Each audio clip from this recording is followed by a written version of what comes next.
ಕನ್ನಡಿಗರ ರಕ್ಷಣೆಗೆ ಸರ್ಕಾರ ಸದಾ ಬದ್ಧವಾಗಿದೆ. ಕರ್ನಾಟಕ ಮಹಾರಾಷ್ಟ್ರ ಗಡಿ ವಿಚಾರ ಕೋರ್ಟ್ನಲ್ಲಿದೆ ಅಂತ ಹೇಳಿ ಬೆಂಗಳೂರಿನಲ್ಲಿ ಸಿಎಂ ಬಸವರಾಜ ಬೊಮ್ಮಾಯಿ ಅವರು ಹೇಳಿಕೆಯನ್ನ ಕೊಟ್ಟಿದ್ದಾರೆ.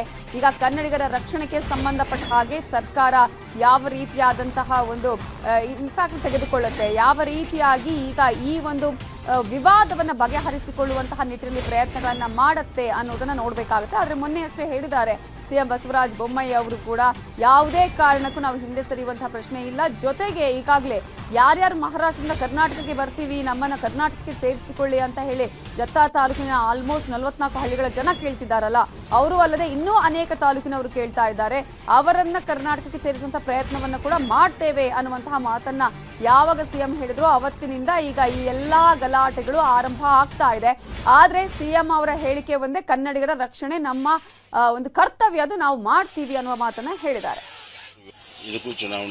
ಮುದ್ರಾ ಲೋನ್ಗೋಸ್ಕರ 10 ಬ್ಯಾಂಕ್ ಕಲ್ದು ಸುಸ್ತಾಗಿದ್ದೀರಾ? ಈಸಿಯಾಗಿ 10 ಲಕ್ಷ ಮುದ್ರಾ ಲೋನ್ ಪಡ್ಕೊಳ್ಳೋದು ಹೇಗೆ ಅಂತ ಕಲಿಬೇಕಾ? ಫ್ರೀಡಮ್ ಆ್ಯಪ್ ಅನ್ನ ಈಗಲೇ ಡೌನ್ಲೋಡ್ ಮಾಡಿ.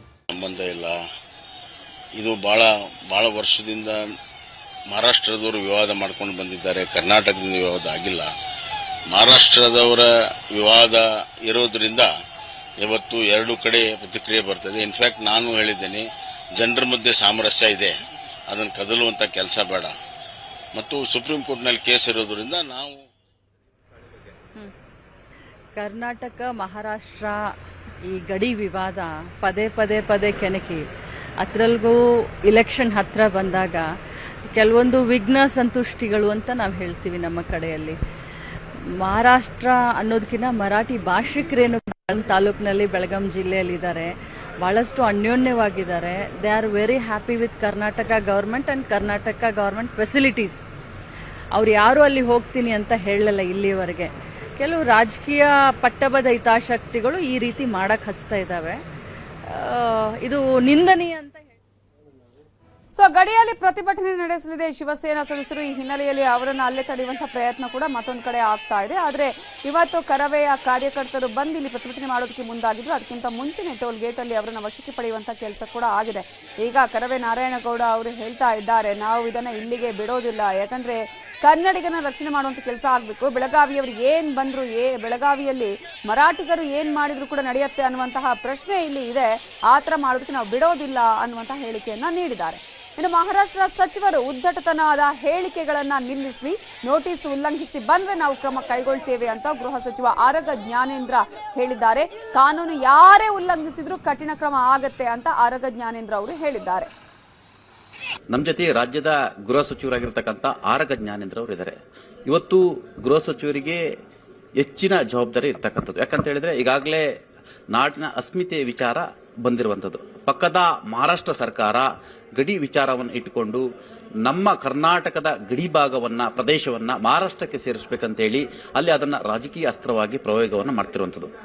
ಇದರ ಬೆನ್ನಲ್ಲೇ ಇವತ್ತು ಮಹಾರಾಷ್ಟ್ರದ ಸಚಿವರುಗಳಿಗೆ ಕೂಡ ಮತ್ತು ಸಂಸದರಿಗೆ ನಿರ್ಬಂಧ ಹೇರಿದ್ರು ಕೂಡ ನಾವು ಆ ನಿರ್ಬಂಧವನ್ನು ಮೀರಿ ಮತ್ತು ಆ ನಿರ್ಬಂಧವನ್ನು ವಿರೋಧಿಸಿ ಮತ್ತೆ ನಾವು ಬೆಳಗಾವಿಗೆ ಹೋಗ್ತೀವಿ ಅಂತ ಹೇಳಿ ಅಲ್ಲಿನ ಸಚಿವ ಶಂಭು ದೇಸಾಯಿ ಈ ರೀತಿಯ ಒಂದು ಹೇಳಿಕೆಯನ್ನ ಕೊಟ್ಟಿರುವಂತದ್ದು. ಈ ಎಲ್ಲದರ ಬಗ್ಗೆ ನಮ್ಮ ಜೊತೆ ಮಾತನಾಡ್ತಾರೆ. ಸರ್, ಯಾವುದೇ ಸಂದರ್ಭವನ್ನ ನಾವು ಸಹಿಸೋದಿಲ್ಲ.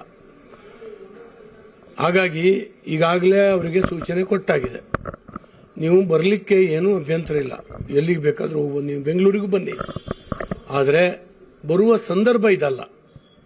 ಜನರ ಭಾವುಕತೆಯನ್ನು ಕೆರಳಿಸುವ ಕೆಲಸ ನಾವು ಮಾಡಬಾರ್ದು, ನೀವು ಮಾಡಬಾರ್ದು. ಅಲ್ಲಿಯ ಬಾರ್ಡರ್ನಲ್ಲಿರುವಂತಹ ಜನ ಶಾಂತಿ ಸುವ್ಯವಸ್ಥೆಯಿಂದ ಬದುಕುವ ಹಾಗೆ ವ್ಯವಸ್ಥೆ ಮಾಡಬೇಕು ಅಂತ ಹೇಳಿದ್ದೇವೆ. ಒಪ್ಪಿದಾರವರು ಇವತ್ತು ಬರ್ತಾ ಇಲ್ಲ. ಸರ್, ಈ ದೇಶದ ಕಾನೂನು ಎಲ್ರಿಗೂ ಒಂದೇ.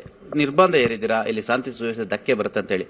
ಆದರೂ ಕೂಡ ಬಿಜೆಪಿ ಸರ್ಕಾರದ ಸಚಿವ ಶಂಭು ದೇಸಾಯಿ ಅವರು ನಾವು ಬೆಳಗಾವಿಗೆ ಹೋಗ್ತೀವಿ, ಕಾನೂನನ್ನ ಮೀರಿ ಹೋಗ್ತೀವಿ ಅಂತ ಹೇಳ್ತಿದ್ದಾರೆ. ಅವರಿಗೆ ತಾವು ಒಬ್ಬ ರಾಜ್ಯದ ಗೃಹ ಸಚಿವರಾಗಿ ಈ ರಾಜ್ಯದ ಅಸ್ಮಿತೆಯ ಪ್ರತೀಕವಾಗಿ ಏನ್ ಎಚ್ಚರಿಕೆಯನ್ನು ಕೊಡಕ್ಕೆ ಇಷ್ಟಪಡ್ತೀರಾ? ಸರ್, ನಾನು ಹೇಳ್ತಾ ಇದ್ದೀನಿ, ಒಬ್ಬ ಹೋಮ್ ಮಿನಿಸ್ಟರ್ ಆಗಿ ಅವ್ರು ಬಂದು ಕಾನೂನು ಮುರಿದ್ರೆ, ಅವ್ರು ಯಾರೇ ಆಗಿರ್ಬೋದು, ಕಾನೂನು ಕ್ರಮ ಅವ್ರ ಮೇಲೆ ಆಗುತ್ತೆ. ಹಾಗಾಗಿ ಅವರು ಅದನ್ನು ಅರ್ಥ ಮಾಡ್ಕೊಂಡು ಅದನ್ನ ಹಿಂಸರಿದ್ದಾರೆ. ಸಚಿವರ ಆಟ ಕರ್ನಾಟಕದಲ್ಲಿ ನಡೆಯಲ್ಲ ಅನ್ನೋದನ್ನ ಹೇಳ್ತಿದ್ದೀರಾ? ಸರ್, ಈ ಶಬ್ದನ ನಾನು ಬಳಕೆ ಮಾಡಲ್ಲ. ಅವ್ರು ಮಾಡ್ತೀನಿ ಅಂತ ಹೇಳಿದ್ರೆ ನಾವು ಕಾನೂನು ಏನು ಕ್ರಮ ತಗೊಳ್ಬೇಕು ಅದು ಮಾಡ್ತೀವಿ. ಜೊತೆಗೆ ಸರ್, ಮರಾಠಿ ಮಾತನಾಡುವ ಕರ್ನಾಟಕದ 800ಕ್ಕೂ ಹೆಚ್ಚು ಹಳ್ಳಿಗಳಿಗೆ ಈ ಸರ್ಕಾರ ವಿಶೇಷವಾದ ಪ್ಯಾಕೇಜ್ ಘೋಷಣೆ ಮಾಡಬೇಕಂತೇಳಿ ಆಗ್ರಹ ಮಾಡಿದ್ದಾರೆ. ಸರ್ಕಾರದ ಲೆವೆಲಲ್ಲಿ ಇದನ್ನ ನಿರ್ಣಯ ತಗೊಳ್ತೀವಿ. ಇದು ಗೃಹ ಸಚಿವರ ಅಭಿಪ್ರಾಯ. ಮಹಾರಾಷ್ಟ್ರದ ಸಚಿವರ ಹೇಳಿಕೆಗೆ ಖಂಡನೆ ವ್ಯಕ್ತಪಡಿಸಿರುವಂತದ್ದು. ಆದ್ರೆ ಮತ್ತೆ ಅವರು ರಾಜ್ಯದ ಗಡಿಗೆ ಬಂದ್ರೆ, ಬೆಳಗಾವಿಗೆ ಬಂದ್ರೆ ಅವ್ರನ್ನ ನಿರ್ಬಂಧ ಮಾಡ್ತೀವಿ, ಕಾನೂನಿಗೆ ಧಕ್ಕೆ ತರಲಿಕ್ಕೆ ನಾವು ಬಿಡಲ್ಲ, ಕಾನೂನು ಕ್ರಮ ಕೈಗೊಳ್ತೀವಿ ಅಂತ ಹೇಳಿ ಎಚ್ಚರಿಕೆ ಮಾತನ್ನ ಹೇಳಿರುವಂತದ್ದು. ಕ್ಯಾಮರಾ ಪರ್ಸನ್ ನೂರ್ ಅಹಮದ್ ಜೊತೆ ವಿಧಾನಸೌಧದಿಂದ ಚಿದಾನಂದ್ ಪಟೇಲ್.